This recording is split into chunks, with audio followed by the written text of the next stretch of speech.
Começando mais um Conversa Cowboy, hoje Rubens Barbosa, satisfação recebê-lo aqui. Satisfação toda minha, André. E aí, vamos falar um pouco dessa carreira sua? Vamos da falar. vida sua? Se não for parar pra falar aqui, vai ficar o dia inteiro. Vai o dia inteiro gravando, vai acabar o cartão de memória. Vai, tudo. é história, hein? Ó, deixa eu falar, isso daí eu acho que eu nunca te falei pessoalmente, mas eu falei pra muita gente já. Quando se fala em competidor, a maioria vem de origem simples, tudo, mas na minha opinião, você é uma das histórias mais bonitas que tem no rodeio brasileiro. Mundial eu não sei, que aqui eu não conheço muita coisa não, mas da onde você veio, da história que você passou, igual você é o que encaixa naquele dilema. Todo mundo vê as pingas que a gente bebe, mas não vê os tomos que a gente toma.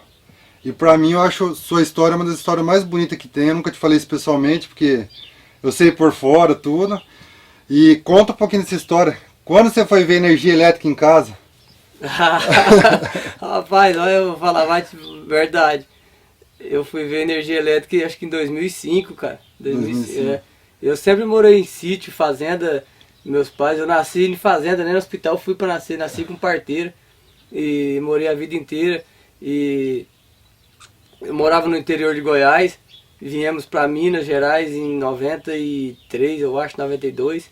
E eu acho que o tempo que eu morei na cidade foi quando viemos de 89 da fazenda pra Iaciara. E lá morei até 92 na cidade, acho que 2, 3 anos. Aí viemos para Minas, para Uberlândia, e viemos direto para um sítio. E lá no sítio não tinha água encanada, não tinha energia, não tinha nada, era lamparina, lampião. E para tomar banho era do lado de fora de casa. Você tinha que esquentar a água no fogão a lenha e temperar a água depois para ficar morna, não podia ser muito quente porque tinha que deixar água para os outros irmãos, eram muitos irmãos, né? Quantos irmãos vocês são? Nós somos o total de 8 homens e 3 mulheres. E a minha mãe, rapaz, minha mãe sempre na luta ali, ela pegava lenha, buscava lenha no mato para poder fazer, colocar no fogão ali para poder esquentar a água para a gente tomar banho. E foi uma luta, rapaz, mas foi gostoso. Hoje em dia eu fico vendo a juventude hoje em dia tem tudo, água encanada, tem chuveiro, tem tudo, fogão elétrico. Eu acho que qualquer um da nossa idade, você é mais novo que eu, mas a nossa idade teve isso, energia elétrica, tudo normal. Você acha que você sofreu um pouco mais, mas se fortaleceu para hoje, né? Com certeza, com certeza. Hoje, quando eu lembro do meu passado, e isso me dá mais força ainda a cada dia. Porque eu sei que foi muito difícil, o meu pai e a minha mãe lutou muito para poder criar esse tanto de filho e criou todos. Hoje, graças a Deus, tem todos os meus irmãos, é tudo honesto, trabalhador. E isso, a educação que nós teve, é inexplicável. Isso daí muita gente usa de desculpa, não ter estrutura, não ter estabilidade financeira, igual eu falo, para ir para o caminho errado. Acho que a família ajudou bem nisso, seu pai e sua mãe é especial, né? Com certeza, eu acho que isso aí devia tomar de exemplo, a criação de antigamente. Às vezes eu até converso com a Dani e ela fala, nossa, você conversa comigo, parece que você conversa com meu avô. Porque é muita história para trás para contar. Eu acho que esse é um exemplo que todos deviam tomar para ter educação.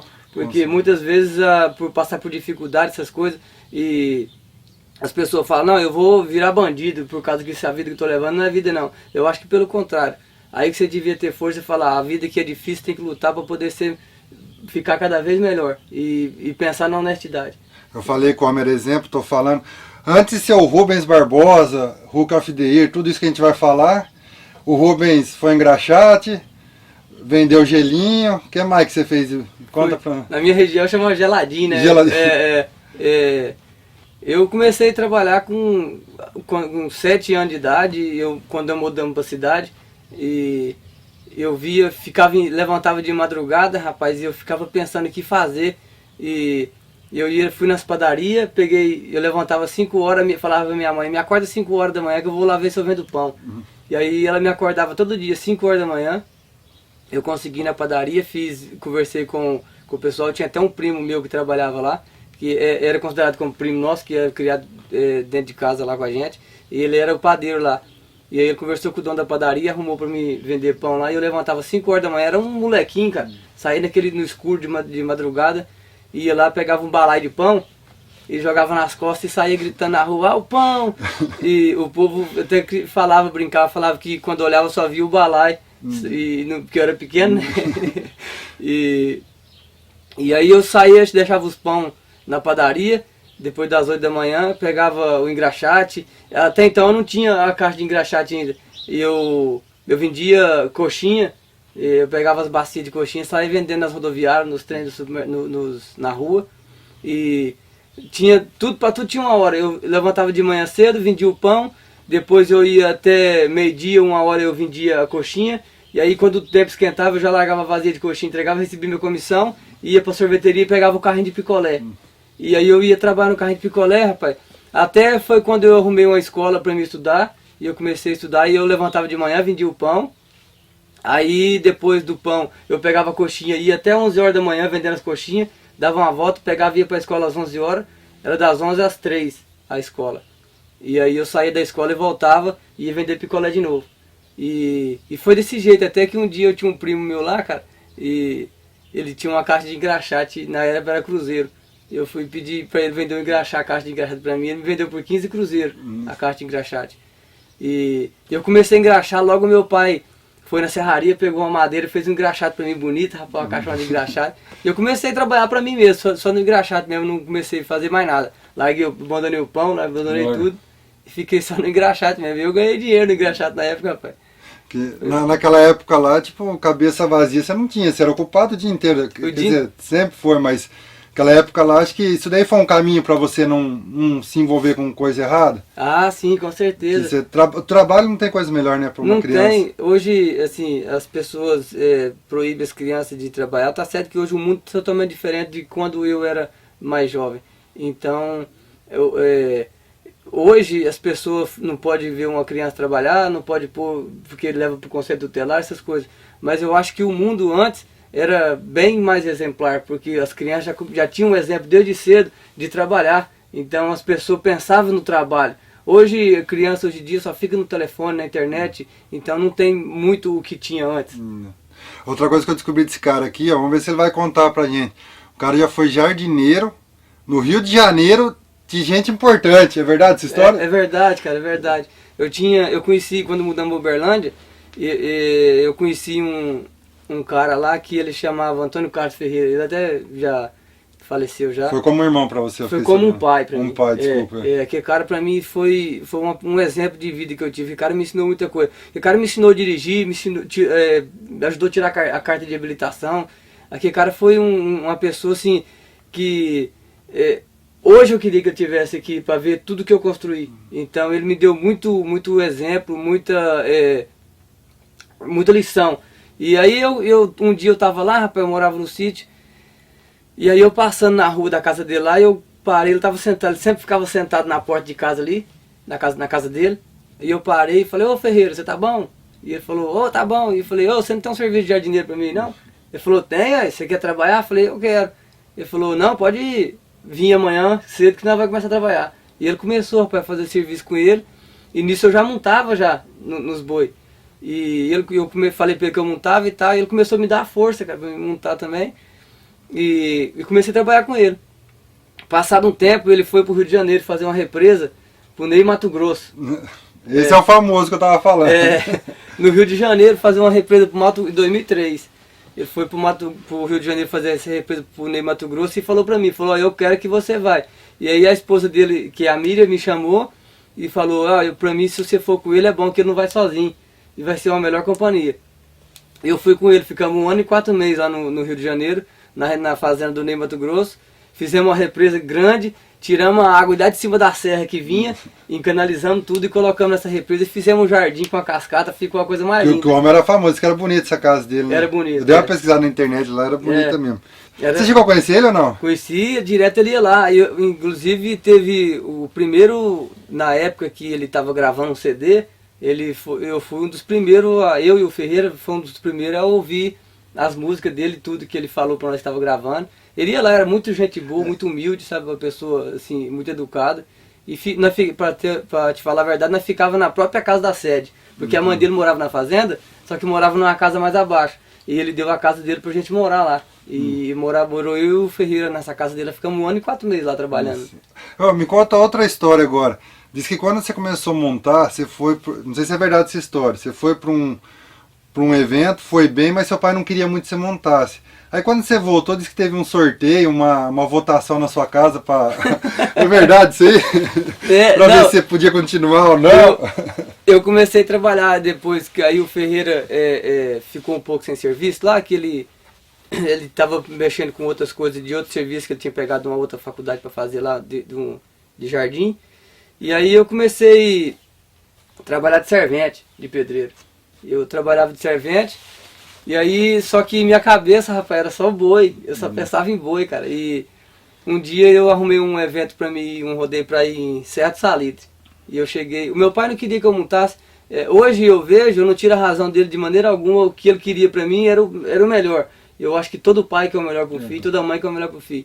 E sempre que eu falava que ia montar em boi, ele falava, nossa, você não vai montar em boi não. Porque na época, André, você sabe que... peão de rodeio não era bem reconhecido. Era diferente, né? Era diferente do que é hoje. Hoje virou profissional. Hoje profissionalizou bastante os rodeios. Então ele falava, você não vai pro rodeio não, você vai trabalhar.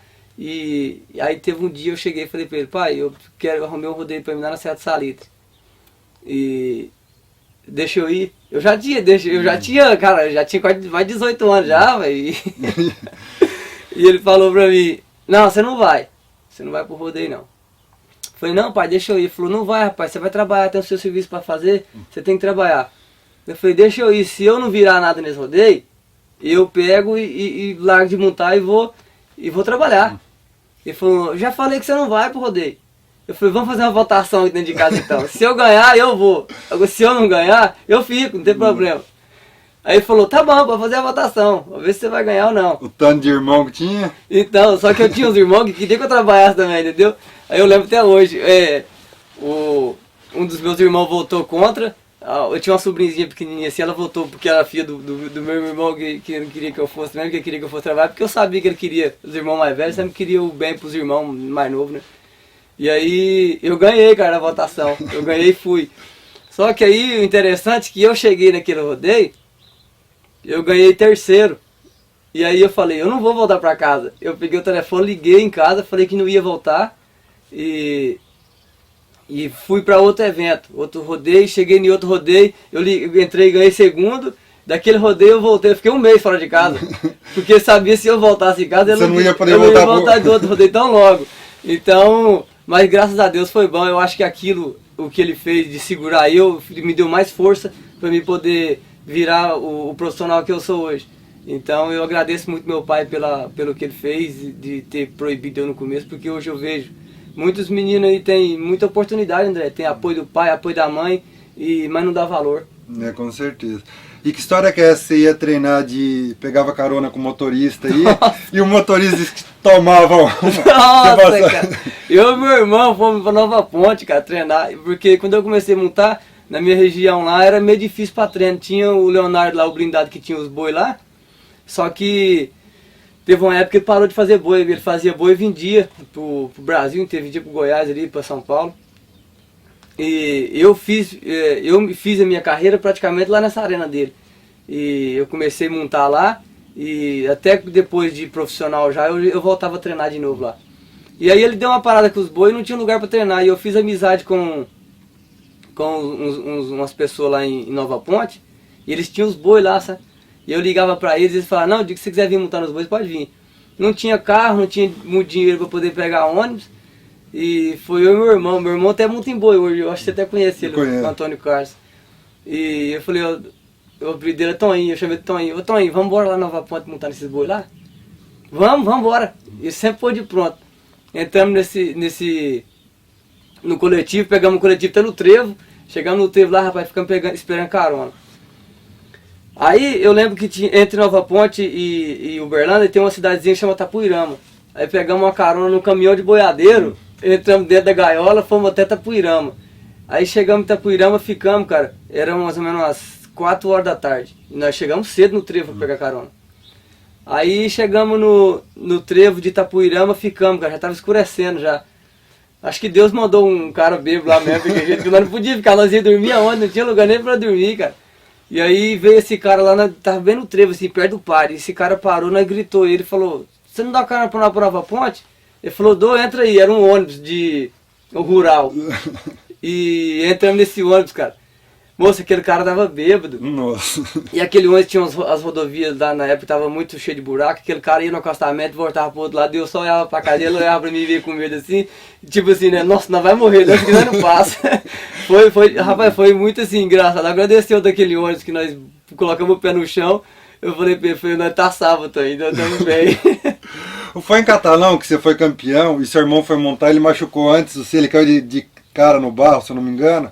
E você não sabia se montar, você acudia ele? Foi seu irmão? Foi em Catalão, cara. Foi 2006, eu acho, 2007. Não lembro direito o ano. Mas eu tinha um rodeio pra mim ir em Rifânia, na mesma data. E aí o cara, o Dudu, que trabalhava com o Rodrigo Scarpim, ligou pra mim e falou: ô, você quer vir em Catalão? Vai dar um dinheiro bom lá e é só 20 montada.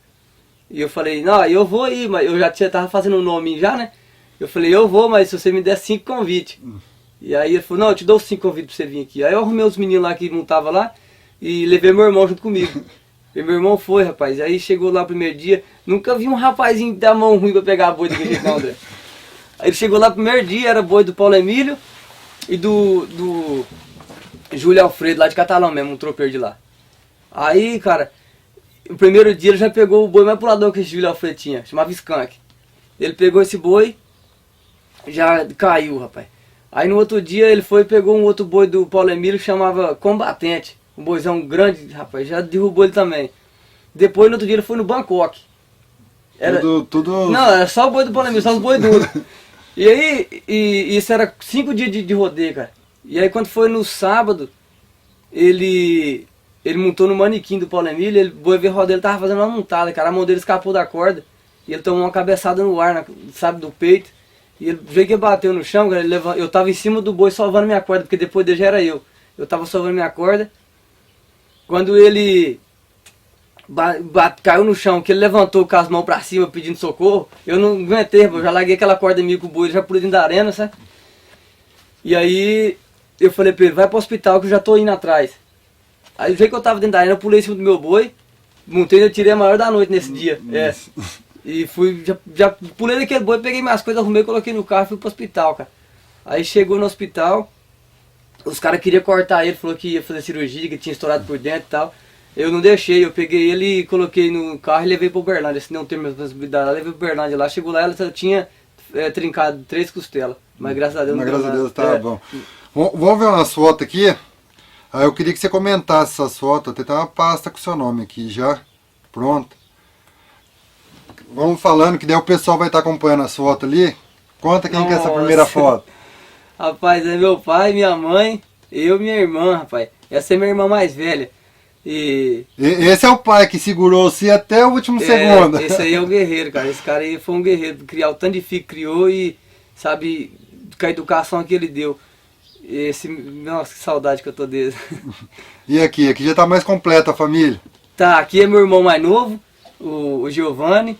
A minha mãe de novo, meu pai. Esse é um sobrinho meu, rapaz. Ele é meu sobrinho, ele é mais velho que eu. Ele deve ter uns 5 anos mais velho que eu, 5, 6 anos. Ele mora lá em Aciara, o Júnior. E esse aqui é o meu sobrinho, o Charlie. O Charlie é filho do meu irmão que faleceu, do Rony. Aqui é o seu... Rapaz, aí logo foi quando eu conheci a Dani, cara. E tinha um pouco tempo que eu tinha conhecido ela. E com meu irmão junto. Esse é o Antônio Carlos que eu te falo. Ele tá montando, então. Ele tá montando, ele montou na PBR no Brasil lá. Ele foi nos eventos da PBR lá. E a oportunidade do Brasil tá meio difícil hoje pra quem tá assim, às vezes começando. Ele tá certo que ele pensa em vir pra cá ou não? Ele pensa, rapaz, só que ele é muito enrolado. Ele vai tirar o documento lá e acaba no fim que não tira nada. Vamos ver mais aqui. O Jimmy, rapaz, o meu irmão, esse aqui é meu irmão, depois de mim, que ele teve o Antônio e eu, e aí vem ele. E o Jimmy hoje ele mora em Aciara também, ele foi pra lá, um exemplo de pessoa também, um cara inteligente, muito assim, cara sábio, ele mora em Aciara, hoje ele dá aula de dança e de academia lá em Aciara lá. Aqui é... Nossa, aqui tá completo, aqui... Tá a família toda aí da parte da Dani, o cunhado dela, o Júnior, a Luciana, a Bruna, o Miguel, a Mariana, a minha filhadinha, a Manu, o Matheus, O sogro, a a sogra. Lúcia, minha sogra, meu sogro, a Yasmin, a Tomazinha que a Yasmin era, o Leonardo, a Isabela e o Wesley. Vamos ver o que mais. Aqui é o pessoal das Nossa! antigas. Aí rapaz, olha. O que Rapaz. você lembra desse dia? Que você lembra? Pelo jeito, tava bem barreado Olha, ali. aí tinha chovido e eu não fui pra treinar esse dia aí, eu só fui pra assistir. Porque eu tinha rodeio nessa semana e quando tinha rodeio, geralmente, eu tava montando bem, eu não queria às vezes pegar e chegar, porque o Leonardo tinha muito boi duro aí, sabe? E aí eu não queria às vezes estragar a cabeça. Aonde de que é esse rodeio. aqui? Esse aí é onde que eu comecei a montar, na arena que eu comecei a montar lá em Uberlândia lá. Esse aqui é o Leonardo Mendonça, Eu lembro, é o dono dos boi lá e que fazia os boi, onde que eu comecei. O Marco Túlio, rapaz, o Marco Túlio, o Jecão, o Jubão, o William. Tem boa rapaz, lembrança olha, dessa meu arena? irmão, meu irmão aqui, rapaz. Qual que é seu irmão aqui? Meu irmão é sem camisa aqui, ó, malandro aí. Vamos ver os próximos. Nossa, aí foi. Rapaz, onde que foi essa arena? Europeus, eu acho, cara. Aí faz. Não, não sei, não tenho certeza onde que foi essa, mas aí faz Mas tempo, hein? Nunca viu você com essa traia vermelha? Essa foi a traga que eu comecei. A primeira traia. Aquela vez no Novo Horizonte, que eu fui no Novo Horizonte, você tava lá no Novo Horizonte? Verdade, Eu tava com essa 2005. traia. 2005. É, eu lembro. Eu não tava de chapéu ainda. Aí foi no Paulo Emílio. Eu dando um treino lá no Paulo Emílio lá. Eu fui no rodeio lá e passando a volta, eu cheguei lá, o Paulo Mulato conseguiu gambelar eu pra fazer um treino nos boi aí ainda. Aqui, esses eu conheço. Fala um pouquinho deles pra gente. Nossa, essas pessoas aí, eu falar pra você, não tem nem explicação. Isso aí é o Mr. D. Eu peguei amizade com ele no Barretos. E a gente conversa até hoje por internet. Além de ser um grande profissional, uma pessoa espetacular. Nossa, né? humilde. Esse pessoal, eu fiquei na casa deles na Austrália, são australianos, ele e a esposa dele. E é igual um pai também, cara. Hoje, de vez em quando, ele liga pra mim no FaceTime e ele quer conversar de todo jeito, cara. E não tem igual, rapaz. Esse cara, fala pra você, eu fui na Austrália, dei uma fivela pra ele lá e ele usava essa fivela, mostrava pra todo mundo, cara, essa fivela. Legal demais. Aqui é outra família que você arruma, só que não é da Austrália, aqui é de Tulsa. Essa outra família que arrumamos aqui nos Estados Unidos, cara. Essas pessoas também, eu falei, é uma benção de Deus. Pensa numa família abençoada. É a Mimi, o Mark, a Shelby, a Savannah, o Riley, a Baby e eu todo dia eu esqueço o nome das pequenininhas. Mas nossa senhora, outra família. E eu fiquei sabendo que você é fã desse cara, é verdade? Eu também sou. Justin McBride. Quem que não é fã desse cara? Se falar que não é fã de um cara desse, esse cara pra mim, eu falo pra você. Na sua opinião, comparando um pouco também, Justin ou JB, quem montou mais? Ou o JB falta um pouco pra chegar nele ainda?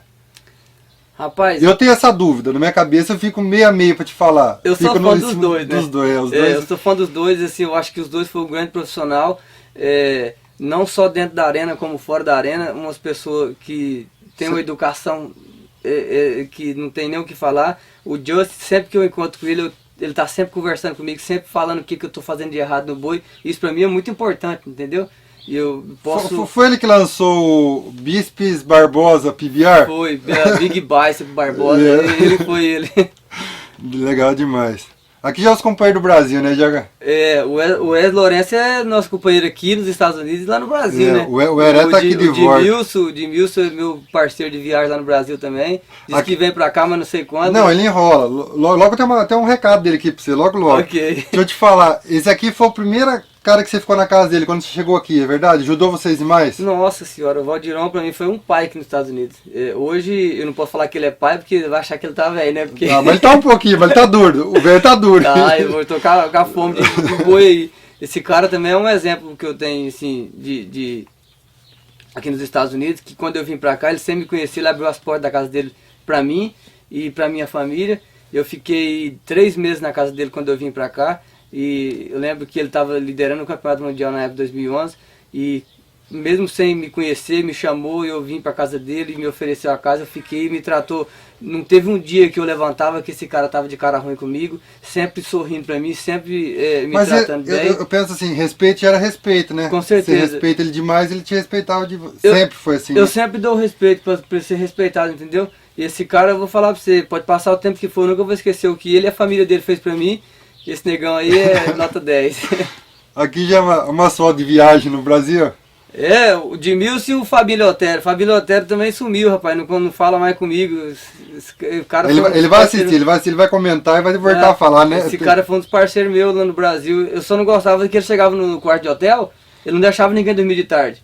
Por que você fala? Não sei, rapaz, esse cara Ele ficava atormentando todo mundo? Não, olha, você deitava pra dormir, eu ficava assim, não vai dormir não. Dava vontade de levantar e dar um pau nesse cara, velho. Aonde que é isso aqui? Isso aí na Austrália, eu e Edmilson. Isso aí É? na fazenda do Rick, que é o genro do WD, e nós foi fechar um gado um dia pra capar lá, pra castrar, e aí totalmente diferente o sistema de trabalhar lá, mas nós foi ajudar pra aprender. Como é que é lá? Conta um pouquinho pra nós. Eles jogam dentro de um tronquinho lá, eles jogam aquele tronco no chão em cima do pneu, aí eles vêm já cortam o testículo do boi, ele já castra e É mais chucrão assim que... Chuco, é igual do tempo antigo mesmo, e pra arrancar o chifre é naquele coisa lá. no cortadorzinho lá. Rapaz, Matheus Lopes, esse cara é um dos meus melhores amigos do Brasil. Matheus, a Carla é tia do Matheus. Aqui é Rio Preto. É Rio Preto. Pela chuva. A Daniela sempre bonita, né? Nossa, Thiago, esse aqui é outro companheiro seu que eu lembro da Carlinho Paraná, era o nome nós chamava ele, Antônio Carlos de Oliveira. É um dos parceiros meus também, que quando eu morava em Uberlândia, nós sempre viajávamos juntos. E hoje ele mora em São Paulo. Primeiro boneco de neve? Primeiro, eu fui obrigado a fazer esse boneco de neve. Por quê? Rapaz, a Daniela, ela sempre foi apaixonada por neve, né? E aí eu fui pra casa dos primos do Wallace, lá em Massachusetts, lá. Você deve conhecer lá. Eu conheço lá. E tava nevando, ficamos uma semana lá, nós tava aqui em rodeio de Rooster. E ficamos uma semana e só neve, cara, todo dia nevando. Aí eu mostrava as fotos pra ela, tirava foto, mandava, ela falava, vai lá fora e faz um boneco de neve pra mim. Eu falei, eu não vou lá fora mexer com esse boneco de neve. Ela falou, vai lá e faz o boneco de neve. Aí eu arrumei o cachecol da mulher do Leonardo, o cachecol, a touquinha, peguei a bota da mulher do Leonardo, coloquei no pé e fui lá de fora fazer esse boneco de neve, cara. Eu vou falar pra você, Passei o frio que eu passei. Passei o frio por causa da Dani. Por causa dela, mas fiz o boneco. Mas fez. Vamos... o Marcha... Não. Eu e Marcha Lenta, eu e o Marcos Fernando. Aqui é... Você foi no meu casamento. Os padrinhos. Os padrinhos de Milce e a Tamires. Vamos voltar agora nas histórias das montarias. 2010 você foi para Americana.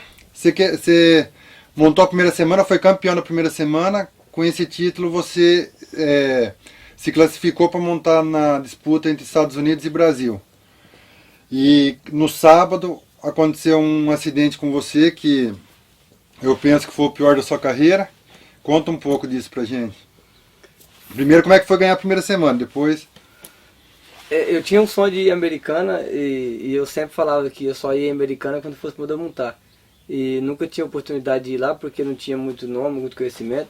E eu cheguei, entrei no campeonato da PBR e eu vim numa fase excelente. Eu tinha ganhado o Patos de Minas numa semana e fui direto para Americana. Cheguei lá, eu ganhei a Americana e que o povo estava falando que quem ganhasse a Americana, que ficava entre o time do Brasil para montar contra os Estados Unidos na semana seguinte. E eu fui, ganhei a Americana, fui classificado para montar na disputa de time dos Estados Unidos e o Brasil. E no sábado eu fui pular fora de um boi lá e fui desamarrar a mão, ele me puxou para trás e me levou na cabeça. Eu tomei uma pancada, eu estava de capacete e fraturei o rosto em 12 lugares. Foi muito difícil eu ter passado por aquele momento lá, por aquela fase, mas com certeza foi lição de vida que me deu mais força ainda para me lutar para ver se realmente era aquilo que eu queria. Foi o único momento que você pensou em parar de montar em boi? Foi. Aquilo quando eu olhava no espelho que eu via meu rosto daquele tamanho, eu falava, eu não monto mais em boi. Eu falava não, eu pensava que eu não montava mais em boi. Que aquilo me deu medo, me deixou com muito medo. Só que dias depois, ali, acho que 15, 20 dias depois, eu comecei já a sentir vontade de montar, comecei a assistir uns vídeos DVD. E com 56 dias eu estava de volta montando em boi. E graças a Deus voltou, porque no ano seguinte você foi campeão em Adamantina, era um cowboy e Hulk of the Year aqui nos Estados Unidos. O que foi de junho de um ano, você me contou que em junho de um ano você se machucou, você pensou em parar, Em julho de 2010 você foi assistir Rio Preto, você teve medo no fundo dos bretes, de ver os touros se batendo ali, você deu uma assustada. E 2011 você fazia tudo que você fez. Quando eu voltei a montar bem, depois que eu machuquei. Naquele ano mesmo eu fui no Barretos, que tinha voltado. Eu até tenho uma passagem para te contar do Barretos, que eu cheguei no Barretos, eu montei na disputa de time ali, que era time, né, de estado, disputa de estado. E eu não passei para o Internacional. E eu fui até o presidente da PBR, presidente do Barretos. E eu cheguei nele e falei pra ele, você podia, pode falar o nome? Pode, claro. O Marcão, sabe? Marcão. E eu cheguei nele, eu fui o último que não passei pra poder montar no Internacional. Passava 10 e eu fiquei em 11º, negócio assim. Eu passava 5, eu fiquei em sexto, não lembro que posição que era. Eu sei que eu era o último da lista que não passou. E o meu sonho era montar no Internacional do Barreto. Eu cheguei nele lá, ele tava no escritório que tem ali. Lá em cima, lá com a Juliana Babo, todo o pessoal. Isso. E tava eu, a Daniela, a amiga dela, Carla, que tava junto, e o Enzo, os amigos nossos ali, que tava junto ali. E aí, rapaz, eu cheguei no Marcão e falei pra ele, ô, seu Marcos, eu montei no Qualify aí e eu não passei, eu fui o último que não passou. E o meu sonho é montar no Barreto aqui, rapaz. E você não podia colocar eu pra montar, não? E tava ele, a mulher dele e mais uns outros pessoal lá. Ele olhou pra mim e falou assim, infelizmente, alguém tem que ficar de fora. Aquilo me deu a resposta, né? Falei, tá bom então, eu sou muito obrigado e desculpa eu por eu ter vindo aqui tomar o seu tempo. Virei as costas e saí, cara. Triste, cabeça baixa, pensando que eu tinha um sonho de montar no Barreto aquele ano. E aí eu virei as costas e saí. Eu andei mais ou menos assim uns 20 metros. Um cara falou assim, tá chamando você lá, ó. Era o Marcão, me chamou de volta e falou assim, como é que você chama? Eu falei, Rubens Barbosa. Falou, vai lá e fala pra você colocar o teu nome lá que você vai montar. Ô, louco. Ajeitou pra mim montar, eu nunca esqueço disso, cara. Aí ele falou, Mircino, vai fazer feio não, hein? Eu fiz feio, cara, não parei no boi no outro dia. Não, mas... Eu montei 2 bois, vai assim mesmo. Mas realizou um sonho, né? Realizei, ele me deu a oportunidade, eu montei, eu agradeço demais pela oportunidade que ele me deu. E deu certo de eu montar, rapaz. E me fala aí, 2011, qual foi o melhor ano da sua carreira? E aí eu já comecei a montar, foi isso em agosto, né, o Barreto. E quando foi, eu comecei a montar bem até dezembro, André. Quando chegou em dezembro, eu entrei numa fase muito assim, difícil, sabe? Que eu parava nos bois 7 segundos, 6 segundos e nunca dava os 8. Eu fiquei 6 meses desse jeito. Entrou o próximo ano, que era 2011, e foi, cara. Eu chegava nos rodeios, eu montava 7.2, 7.5, 7.4 e nunca dava os 8 segundos. E era quase todos montados. Quando eu parava num boi, era um boi que dava 70, não dava pra fazer nada. Essa vez também eu pensei em desistir. Eu cheguei e falei pra Dani, não vai dar mais. Eu vou parar de montar, vou arrumar um serviço. Quando eu melhorar minha cabeça, que eu vou treinar, se eu estiver montando bem, eu volto a montar. Ela falou pra mim, não, você não vai parar de montar não. Enquanto eu tiver um centavo para te ajudar você para ir no rodeio, você vai continuar indo. E eu continuei. Eu lembro que foi Jaguariúna e Ribeirão Preto, que tava tendo 2 turmas. Isso, foi uma turma montava lá, outra montava em Ribeirão Preto. Eu montei em Ribeirão Preto no primeiro dia, naquele Marlboro da Gatais, eu caí com 7.8. Eu desesperei. A cabeça já tava ruim, você caiu com 7.8. 7.8. E eu lembro até hoje, cara, eu tinha R$150 no bolso. Era pra mim poder ir naquele rodeio pra Jaguariúna. E a minha esperança era ter montado naquele boi bem ali. E eu entrei em crise de choro. Eu peguei minha corda, eu entrei pro fundo dos bretes. Eu comecei a chorar. Eu até desconheço o tanto que eu chorei aquele dia. Aí o Marcos Fernando foi até a mim e falou assim, não, meu irmão, não chora não, é assim mesmo, vai melhorar pra você. Eu não acreditava aquilo, que ia melhorar. E eu peguei e fui no outro dia cedo pra Jaguariúna. E aí eu falei pra ela, é o último rodeio que eu vou. Eu vou Jaguariúna e não vou mais, se eu não virar nada, que eu não vou mais pro rodeio. Ela falou, fica tranquilo, vai dar certo. Ela tava acreditando mais em mim do que eu mesmo. E olha que eu sempre fui de uma fé tremenda, cara. Mas 6 meses, cara, sem... E eu cheguei lá na Jaguariúna no primeiro dia e eu peguei um boi do Paulo Emílio lá que chamava Legendário. Eu lembro dele. Era um boi novo. Eu fui para naquele boi e fiz a maior da noite. E era 3.500 a diária. E eu ganhei aquela diária na noite e já entrei depois, já era final, porque era das duas turmas, né? Já era final, eu entrei primeiro, escolhi o pesadelo, caí, mas ganhei terceiro no evento. Eu lembro que eu ganhei mais de 10 mil. E aí eu fui em Monte Aprazível, busquei ela e voltei para Jaguariúna de novo. E aí eu ganhei Jaguariúna no Aero Cowboy. E aí logo isso já começou a encaminhar tudo, já ganhei a Damantina. Com ter ganhado o Aero Cowboy, eu classifiquei direto para a final mundial aqui. E que na época eu pontuava, fazia por dinheiro, né? E eu peguei e vim para os Estados Unidos e comecei a montar aqui 3 meses antes e entrei nas finais aqui, fui para a final mundial, foi onde que foi aquela glória lá de ter montado bem, ter ganhado o quarto em Las Vegas e liderei o rodeio, o evento todos os dias. Eu lembro. E ganhei 2 maior notas, fiz 2 maior notas e uma terceira. E na final eu caí, entrei primeiro na final, eu caí de um boi lá, rapaz, não sei que marcação que eu dei. Você lembra qual boi que era, não? Rapaz, era um boi que o Guilherme tinha ganhado o rodeio de San Antônio nele, no mesmo ano. Eu não lembro o nome do boi.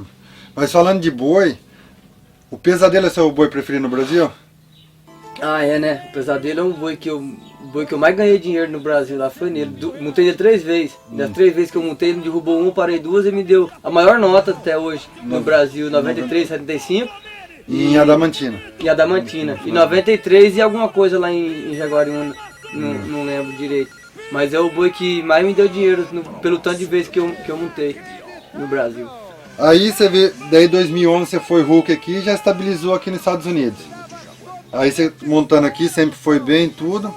Só que eu vi eu tava olhando seus títulos, tem bastante. Só que eu não posso estar errado, mas você foi o único que ganhou nas 2 sedes da PBR, PBR Americana e PBR Brasil, dentro da sede. Aqui em Colorado Springs, em 2015, na primeira gravação que eu falei errado, agora tô falando certo. E 2016 em São José do Rio Preto, dentro da sua casa praticamente. E aí, como é que foi ganhar lá em Rio Preto?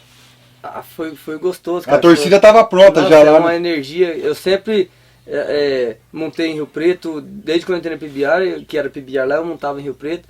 E eu nunca fui, assim, eu fui bem um ano lá que eu ganhei aquele disputa que teve um dia lá no primeiro dia. E depois eu fui bem, mas nunca estava na final lá em Rio Preto. E esse ano eu cheguei lá montando os bois, peguei os bois certos, aproveitei, escolhi o boi certo na final, porque se não fosse certo não tinha ganhado.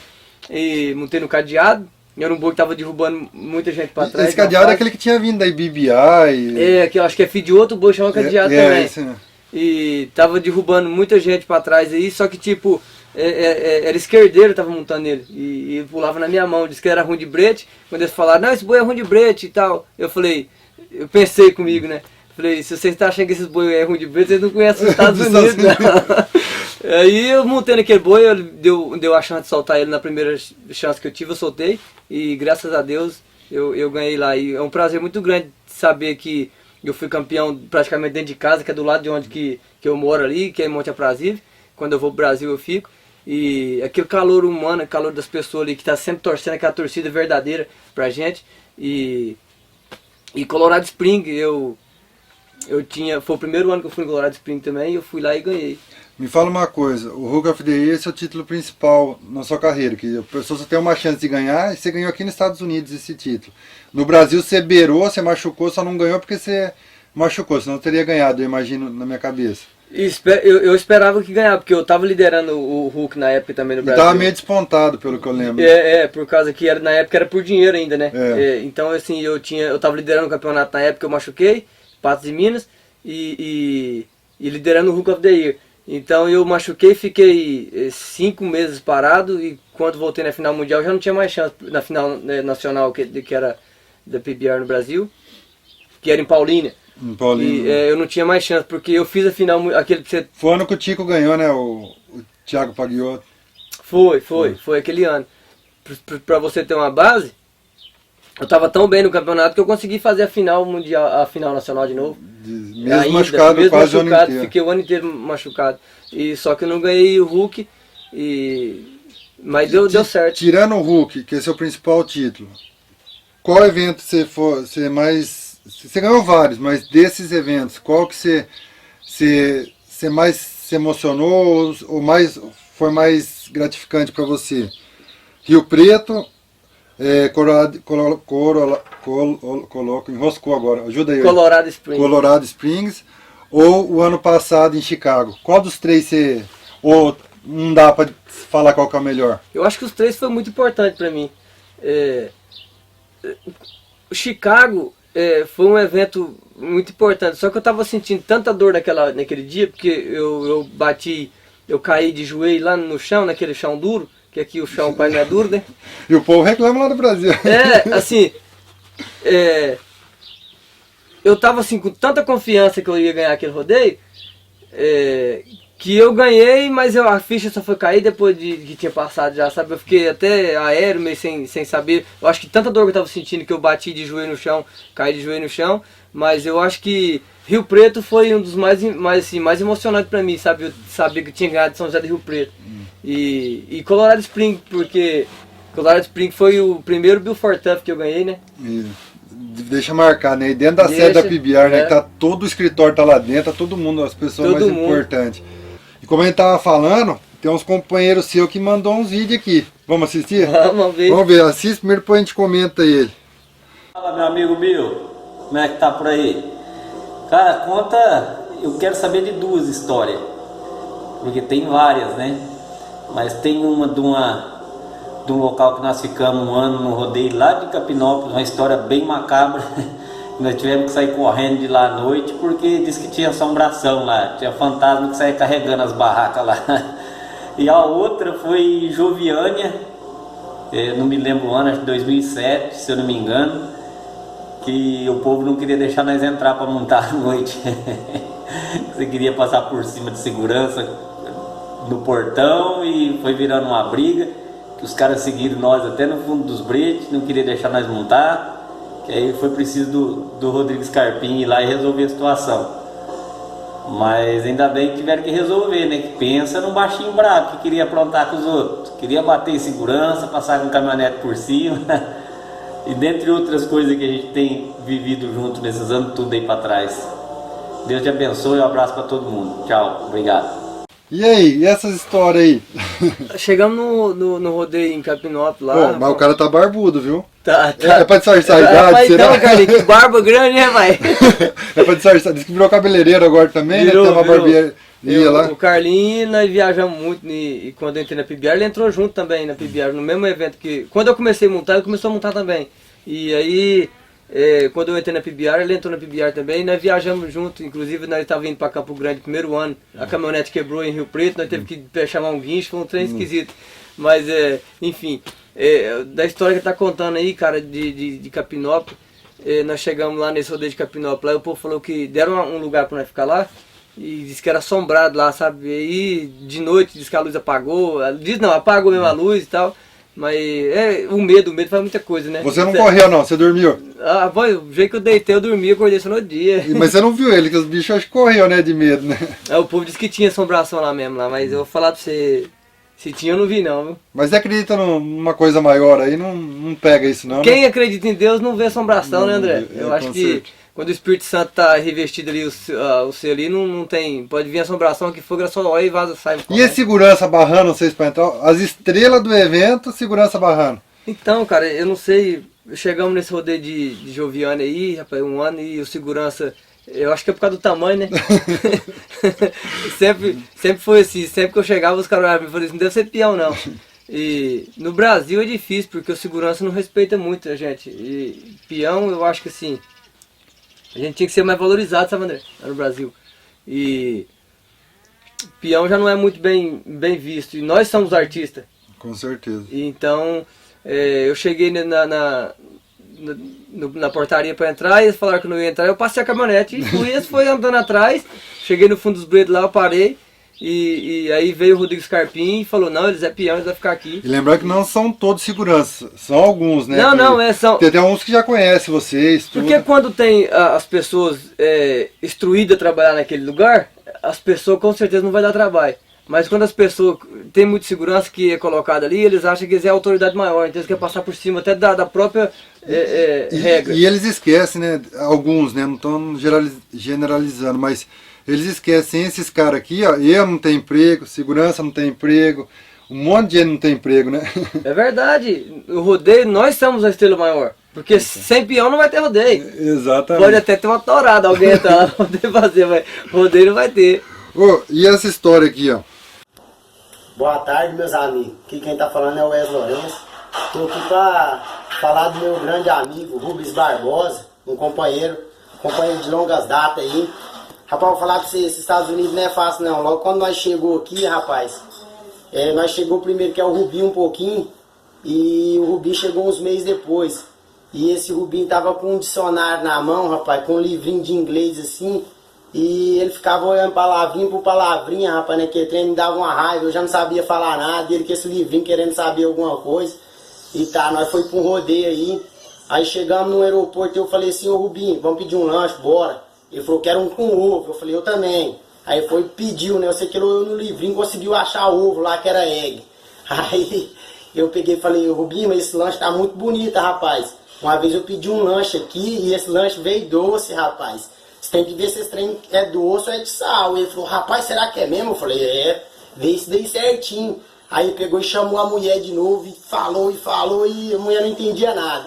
Aí de repente uma mulher da mesa do lado, né, falou assim pra nós assim, vocês querem ajuda? Aí o Rubinho entendeu, falou que queria. Aí falou assim, aí tinha um amigo dessa mulher que falava espanhol, sabe? E aí o que aconteceu? A mulher falou, não, eu vou ligar pro meu amigo e você fala com ele. E o Rubinho, não, pode ligar. Aí ligou, né, ligou lá no México afora pro Rubinho falar que não queria um lanche doce. E aí o cara pegou e foi falar com esse Rubinho. E o Rubinho falava que esse cara, eu quero um ovo, eu quero um lanche com ovo, mas com sal, eu não quero doce. E o cara falando espanhol não entendia nada. Rapaz, mal dava cada risada desse trem e o Rubinho já bravo. Pro final, o que o Rubinho fez? Pegou a saliteirinha de sal assim, ó, botou na mão e passou a língua falando que queria de sal. Aí foi de onde que a mulher entendeu. Você lembra disso aí, Rubinho? Ô, passagem boa foi essa, hein, nego, velho? Tamo junto e misturado. Um abraço, nego. Você precisou ligar pro México pra pedir um lanche?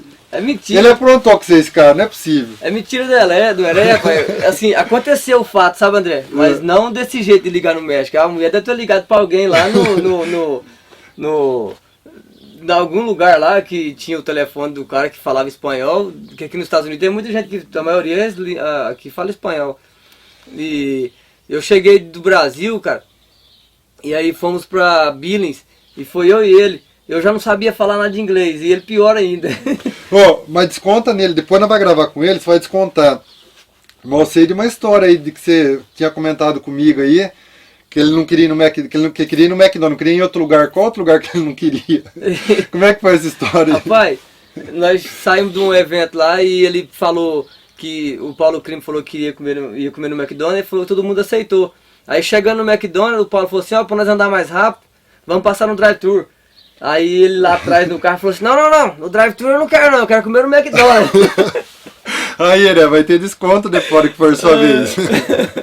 Não, mas bom demais, Heré é grande companheiro de... Demais, o Heré é um... Tá de volta aqui com a gente. Tá de volta, é um grande profissional, eu gosto demais do Heré. O Heré me passou muita raiva já, mas eu não tenho... Mas as coisas boas que eu já fez também, tempo as raivas. Gosto demais de ser, moleque. E pega firme aí. Ele fez questão de mandar pra gente aqui, viu? Então, quando eu pedi, ele foi um dos caras que foi o primeiro a mandar aqui. O Heré, eu sempre tive assim, um elo muito grande com o Heré, sabe? Nós dois sempre deu muito certo e quando eu cheguei aqui, foi meio difícil que ele quis judiar de mim aqui, mas não dá nada não, eu vou judiar dele ainda. Viu? Mas ligou no México. Mas, não. Disse que ligou, né? Vai saber se era no México mesmo. A última história aqui, esse outro amigo seu, esse companheiro seu, que ele tá pra vir pra cá, ele fala toda vez que vai vir pra cá, mas agora diz que tá ajeitando pra vir mesmo. E aí, Andrezão, e aí, Bill, como é que tá as coisas? Então, rapaz, o Bill é um parceirão meu de viagem. Ele tá aqui no Brasil, aqui a gente sempre viaja junto, a gente sempre tá indo pros rodeios junto aqui, sempre um torcendo um pelo outro. Ele é um grande parceiro mesmo, parceirão pra toda hora.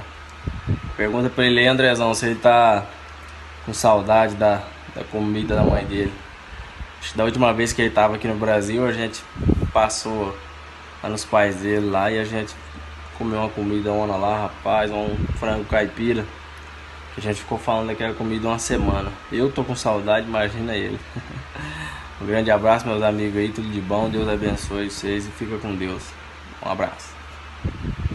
E esse frango caipira, meu amigo? Nossa, dá até água na boca só de pensar, André. De frango, comida de mãe, não tem outro igual, não tem igual, né? Eu falo pra você, você teve muita sorte nessa parte de culinária, porque sua mãe, pelo que eu fiquei sabendo, que cozinha muito bem, e sua esposa também é uma excelente cozinheira, né? Graças a Deus, pelo menos essa parte de comida aí, Deus... Apertado você não passa nessa América. Não. A Dani cozinha demais, ela cozinha muito bem e a comida da Dani é boa demais da conta e nesse ponto não tem nada a reclamar dela de nada, né? Na verdade. Não, lógico. Mas a comida da mãe é outra coisa, desculpa amor de falar de jeito, mas comida da mãe é saudade que dá, cara, fogãozinho a lenha, às vezes que ela faz comida de fogão a lenha. Como é que foi esse dia aqui, esse frango? Esse dia nós tava indo num rodeio no Goiás lá e passou eu e ele lá em casa e ela falou, vou matar um frango caipira. Eu falei, tá bom, só que ela não falou da gairoba não, pai. E ela sabe que eu amo gairoba e frango caipira. E eu cheguei lá em casa, tinha um frango caipira pronto lá, com... No caso, modo de falar, na casa dela, né? Lá no sítio, passei no sítio, eles moram no sítio até hoje. Eu passei no sítio lá e ela tava lá, o frango caipira lá, rapaz, feito com a gairoba. E ela sabe que eu mais gosto. E, nossa, que lá, fomos embora lembrando daquela comida. E o Edmilson falou, vamos passar de volta lá para eu comer o frango caipira de novo. Mas olha que delícia. Deu saudade mesmo? Deu, cara. A primeira pergunta que eu faço para todo mundo aqui conversando da adaptação dos Estados Unidos é sobre comida. Isso daí, então, você não precisa nem perguntar. Você sempre comeu bem aqui, não passou apuro, não teve nada, não. Eu sempre comi bem, porque quando eu vim pra cá, eu fiquei no Valdirão, a Andréa cozinhava. E a Andréa cozinha muito bem também.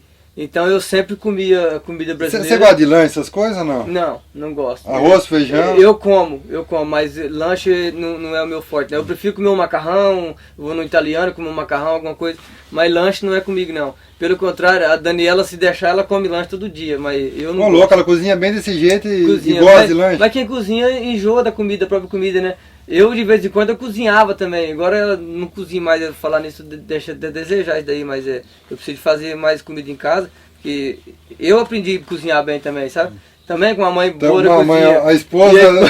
Você não vai ter cozinhar também, mas a comida dela, às vezes ela fala, eu não quero, tô enjoada da minha comida. Então, sempre que ela quer, ela come lanche, mas o arroz e feijão não tem, isso é indispensável. Ó, esse cara aqui, falei desde o começo, pra mim é um exemplo de pessoa, de como se deve agir, pra mim é um grande exemplo. E o principal exemplo é que você sempre deu a volta por cima em todos os momentos da sua vida. Desde quando você começou, você sempre deu aquela volta por cima, machucou, deu a volta por cima, não tá numa fase legal, dá a volta por cima, você sempre deu e sempre vai dar a volta por cima. Eu acho que isso daí é um exemplo que você deixa pra gente. Foi muito bom conhecer um pouco mais dessa história. Você viu que eu busquei bastante coisa, né? Agradecer a esposa dele que mandou, outras pessoas que mandaram pela internet aí, mas... Agora eu tô descobrindo as fotos que ela pegou meu telefone pra poder... Eu quero ver um negócio aqui, ela queria as fotos pra mandar pra você, rapaz, ela não podia contar. Deixa eu ser... Agora eu já tô sabendo. Ah, mas foi legal rever. Foi, não, é gostoso. Mas foi pra coisa boa, né? Então isso é muito importante. Eu sempre dei a volta por cima, porque eu sempre tive fé. Fé num Deus grande, num Deus todo-poderoso, que tudo pode. Eu acho que a pessoa, quando tem fé em Deus e acredita, eu acho que não tem obstáculo que ele não consiga vencer. Então, eu sempre acreditei que Deus tem o melhor para mim. E eu vou deixar esse recado aqui para que todos entendam isso. Ninguém passa por batalha nenhuma sem que Deus permite. E se Deus te deu uma cruz para carregar, é aquela cruz que você tem que carregar. Então eu sempre acolhi isso para mim, e se eu estou passando isso, porque Deus tem o melhor para mim. Então eu sempre fui muito crente a Deus, sempre entreguei os meus planos na mão de Deus, e tudo que aconteceu na minha vida foi lição de vida para que eu pudesse ser o vencedor na frente. Então eu só tenho que agradecer a Deus por tudo que Ele tem feito na minha vida, e todas as dificuldades que eu passei, todas as lutas que eu passei, foi Deus. E esse exemplo que você deixa pra gente e deixa uma mensagem para todo mundo que torce por você, todo mundo que sempre torceu e que vai torcer também. Que hoje a gente bateu um papo gostoso, foi legal saber um pouco mais sobre sua vida e acho que muita coisa que muita gente não sabia, né? Não. Você é meio fechado nesse sentido pessoal, assim, eu vejo que você não é de contar muito essas histórias, você conta mais pros mais próximos, mas hoje a gente teve o privilégio de conhecer um pouquinho mais do Rubens Barbosa. Eu acho que deixar as pessoas ver é melhor do que você ficar contando. Então eu não sou muito de ficar contando as coisas para os outros. Quem sabe, sabe. Quem não sabe, às vezes as outras pessoas vão contar. Então eu não sou muito de me vangloriar. Então eu quero deixar um recado aqui para todo mundo que torce para mim, para meus fãs, para meus amigos, meus irmãos, meu pai, minha mãe, que com certeza vai me assistir. Dizer que eu amo muito vocês e obrigado pela minha família, minha esposa, minha filha, que está sempre torcendo por mim também, e os meus amigos, e direto e indireto os meus inimigos também. que Deus possa tocar no coração de cada um e abençoar cada um de vocês. Muito obrigado e um beijo no coração de cada um. Obrigado, Rubens Barbosa. Rubens Barbosa, Rubinho ou Bill? O que você prefere? Não, Rubens Barbosa, porque aqui você é conhecido como Rubens Barbosa, mas pros amigos. Rapaz, você é mais chamado de Rubinho ou de Bill? Desde que me trate com educação, pode me chamar do que achar melhor, de Rubens, de Rubinho, de Bill. Quando eu comecei a montar, eu tinha um apelido de Bill Goiano, por causa do Goiás, o povo me chamava de Bill Goiano, passei a ser Bill, muita gente me conhece por Bill, me chama por Bill, mas muita gente me chama por Rubinho, por Rubens, por Barbosa. Big Bice agora, então... Ah, é verdade! Não, mas, o dia você falou na foto lá. Mas não tem... Qualquer um que me chamar desse, que seja com respeito e com educação, eu não me importo. Te respeito muito e te admiro muito. Grande abraço. Obrigado. Valeu, Dé. Obrigado pelo trabalho. Eu também te admiro muito. Você tem um grande trabalho. Tamo junto.